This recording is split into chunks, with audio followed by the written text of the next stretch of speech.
தூக்கு மேடையில குபைப் ரலியல்லாஹு நிப்பாட்டிட்டு அபூ சுஃபியான் ரலியல்லாஹு பிற்காலத்துல அவங்க சஹாபியாங்க, அவங்க அந்த நேரத்துல எதிர்த்தரப்புல இருக்கிறாங்க. அவங்க போய் கேட்டாங்க, குபைப் உங்களை நாங்க விடுவிச்சிரோம், ஒரே ஒரு செய்தி, வேற ஒண்ணும் செய்ய வேண்டாம்.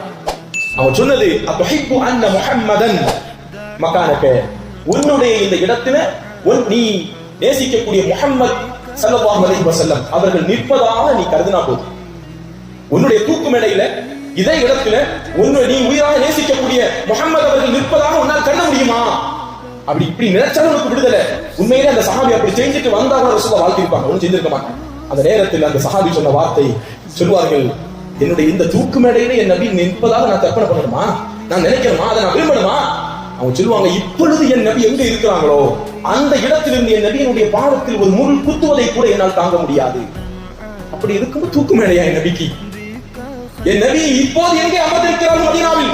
அந்த மதீனாவில் இருந்து கொண்டு பெருமானார் ஸல்லல்லாஹு அலைஹி வஸல்லம் பாதத்தில் ஒரு முள் குத்துவதை கூட என்னால் தாங்க முடியாது. அப்படி இருக்கின்ற பொழுது என் நபியின் மீது என் நபி இந்த தூக்கு மேடையில் ஏறுவதை நான் விரும்புவதா? ஒரு நாளும் அது நடக்காது என்றார்.